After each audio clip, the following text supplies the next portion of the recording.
After a long struggle and a lengthy waiting game, we finally landed in Canada after our PR visas were expired. If you want to know our landing experience, things to prepare before you travel, and how flights and airports are handling the pandemic, stay tuned.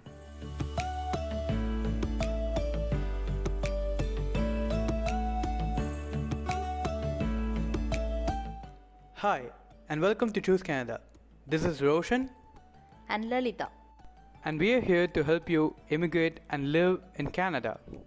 We upload videos on immigrating to Canada and scoring high in IELTS almost every week.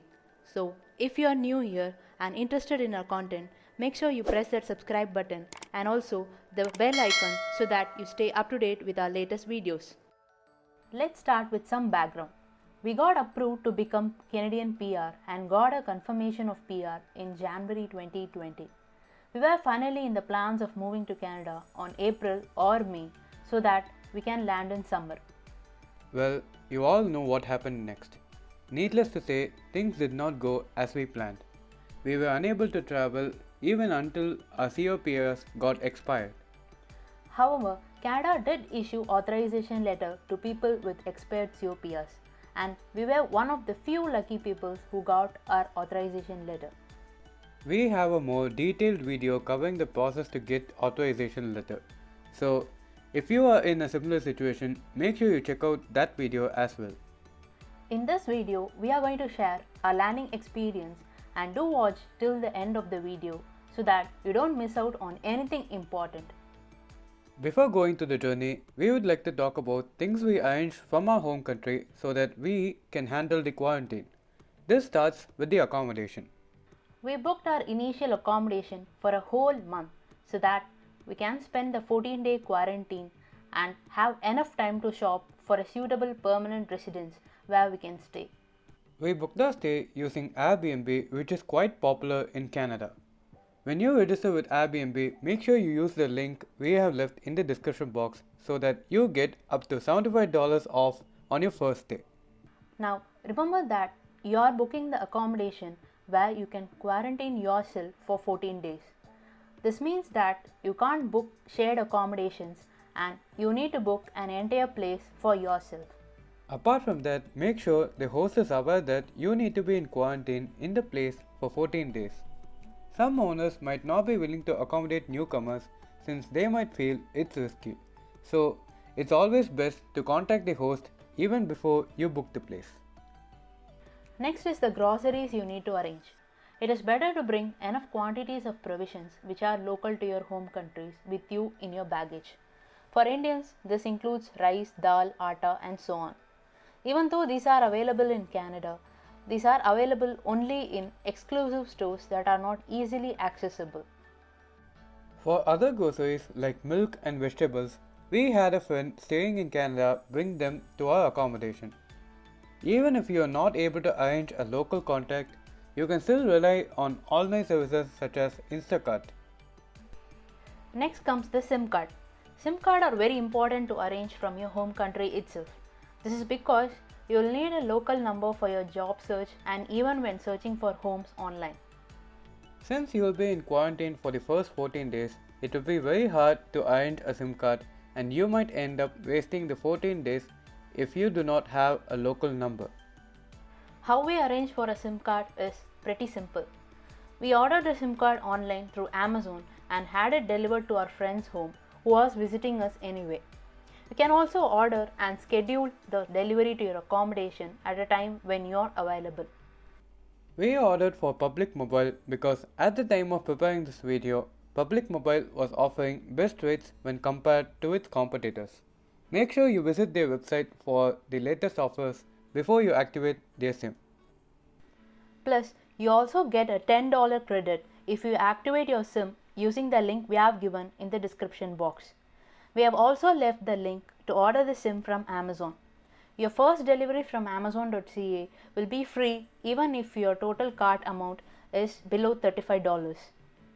Apart from that, if you are traveling with an authorization letter, better take a color printout of it.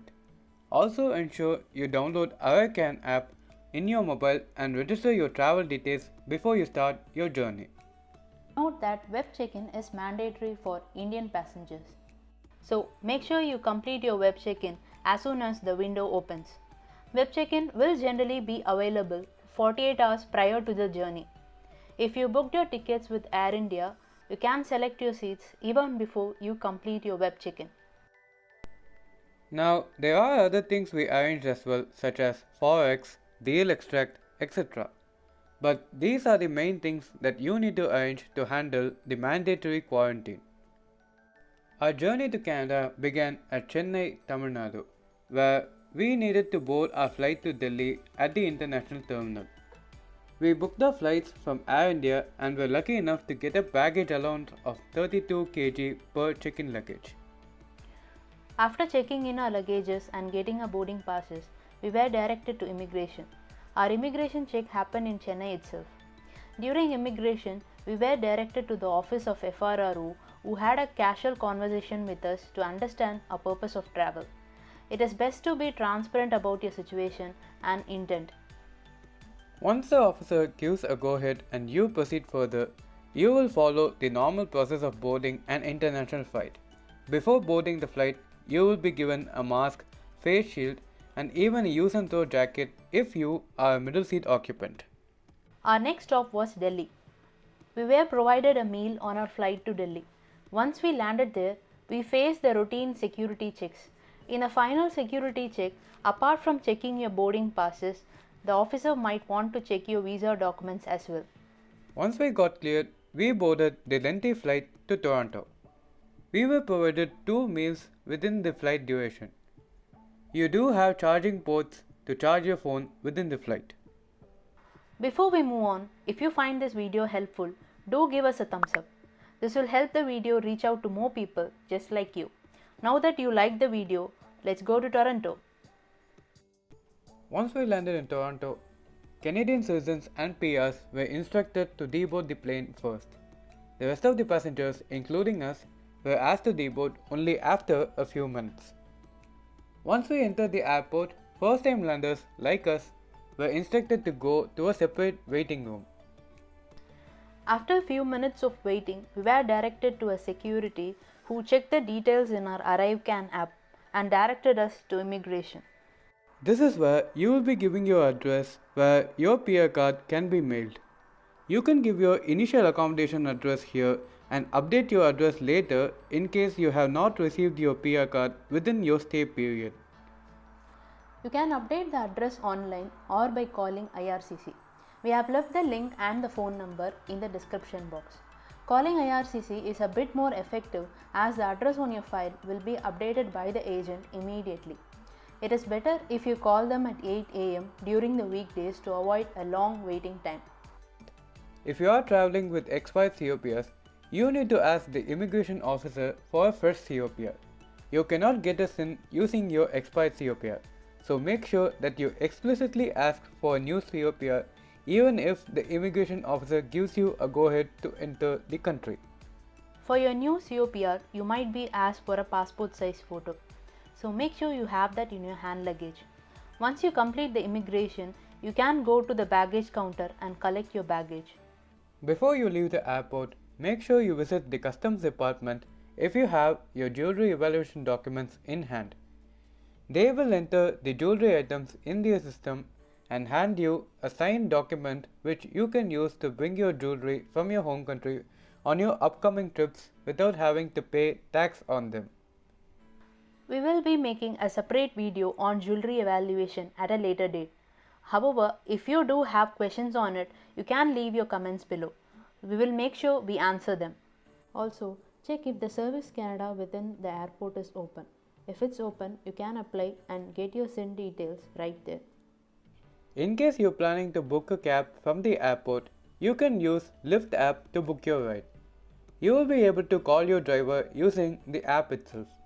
Also, use the link in the description box to download the app so that you get a $10 discount on your first 5 rides. To wrap things up, this is our journey summary. We started from Chennai and had a layover at Delhi and then finally landed at Toronto. The journey spanned over 24 hours and was tiring to say the least, but finally we are here. And we certainly wish that you and all our other viewers will also be able to land in Canada soon. We are here to say that it's possible to do everything on your own without relying on any consultants. If we can do it, so can you. Thank you for watching this video. We hope you found it helpful and informative. If you have any doubts or need any clarifications, make sure you comment below. We will be reading all your comments and will try to respond to any of your questions. Meanwhile, if you found this video helpful, make sure to give it a thumbs up and subscribe to our channel for more content. We will meet you on our next video. Till then, have a great day and all the best on your journey to Canada.